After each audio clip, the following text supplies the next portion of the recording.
Hey, Das. I just had an interesting call from a police officer.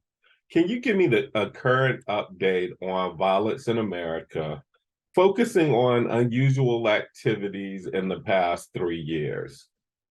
Professor Bravo, I have scoured news stories and other reports.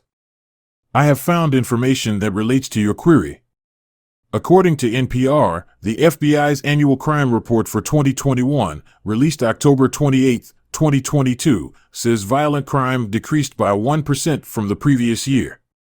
But the report is also incomplete, as only 63% of the country's police departments submitted data, and New York City and Los Angeles were not among them.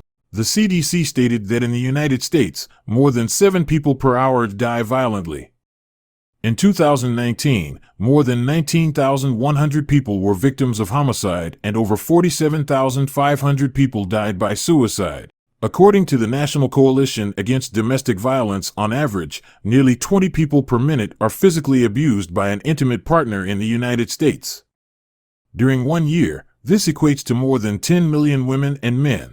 The CDC's NVDRS, or National Violent Death Reporting System, covers all types of violent deaths, including homicides and suicides, in all settings and for all age groups.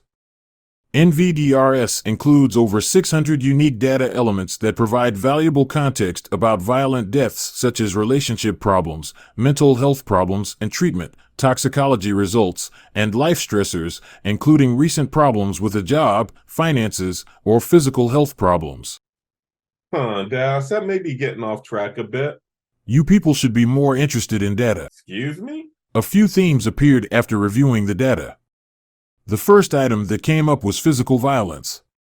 Though gun violence is up, there seems to be a pressing issue that revolves around physical violence. Physical violence stands out in this data as it is not categorized as a weapon of mass destruction, but its destructive force is increasing and increasingly focused on unusual circumstances. Unusual circumstances. Give me some examples. While it is unfortunate that people are attacked, it is fortunate that some survived. Not all, but a high percentage of survivors have indicated that they had unusual symptoms just before they suffered the physical attack. This cannot be confirmed by those that did not survive.